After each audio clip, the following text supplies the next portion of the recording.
Hello, my name is Randy Collins. I'm an advocacy manager with the Connecticut Conference of Municipalities, and just wanted to talk quickly about the opening of the 2023 legislative session and go over some of Governor Lamont's proposed changes that the towns and cities could address this session.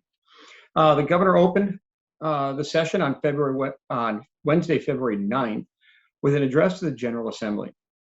The governor outlined numerous policy recommendations and adjustments to the second year of the biennium budget. The state currently is in very good fiscal shape for the moment, with a projected $1.2 billion budget surplus for fiscal year 22, a projected surplus of about $2 billion for fiscal year 23, adding that into a rainy day budget reserve fund that already has almost $3 billion in it. The governor proposed increasing spending by $556 million, bringing the FY23 budget to $24.1 billion. This represents a 2.4% proposed spending increase. The proposed budget largely maintains municipal aid at levels that were adopted in the biennium budget, but we are looking at towns and cities are expected to, under the governor's proposal, to receive $177 million in additional revenue. $160 million of that will be used to offset motor vehicle property taxes, which I'll go into in a few moments. The governor outlined numerous recommendations as well regarding his proposed use of the COVID relief funds, which include, but are not limited to, $90 million to improve school indoor air quality, $26 million for the learner engagement attendance program, or LEAP, $4.5 million to supplement the summer enrichment and summer camp programs. There's additional $20 million for revitalizing downtown and main streets, additional funding for local and state police, and additional almost $19 million to hook in the remaining municipalities and libraries into the Connecticut Education Network. The budget, as proposed by the governor, maintains the current ECS phase-in that has been adopted.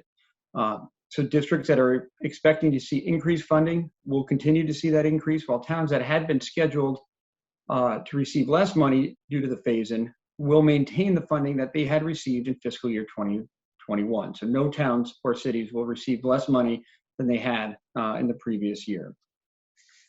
The budget also proposes to include additional money for the open choice and magnet school programs. I want to outline a few things that the governor did focus on that directly impact municipalities. The governor is looking to provide property tax relief to the residents of the state. The proposals that he outlined that would provide property tax relief include expanding the existing property tax credit. He would allocate $70 million to expand that credit, to increase the credit from currently $200 to $300, and another $56 million to expand the eligibility. Current eligibility is for residents that are 65 years or older, or the filers with dependents. Under the governor's proposed plan, all filers would be eligible if they meet adjusted income criteria. That AGI for single filers would be $107,000, or for joint filers, an adjusted gross income of $130,000. The governor also proposed to provide property tax relief by reducing the current property tax on motor vehicle assessment from 45 to 29 mils. This change would impact currently 103 municipalities. The lost revenue that towns and cities would face would be offset by a state reimbursement of an estimated $160 million annually. This would bring the total municipal transition grant, or the motor vehicle transition grant, from the current $32 million to $192 million annually. The governor also recommended changes to the process by which municipalities assess and tax motor vehicles. Motor vehicles currently are assessed based on the National Automobile Dealers Association recommended values. This would change to a one-time valuation of based on the manufactured suggested retail price, or MSRP. These values, the value for motor vehicles, would begin at 80% of MSRP and would depreciate on a 20-year schedule until it reaching a minimum value of $500.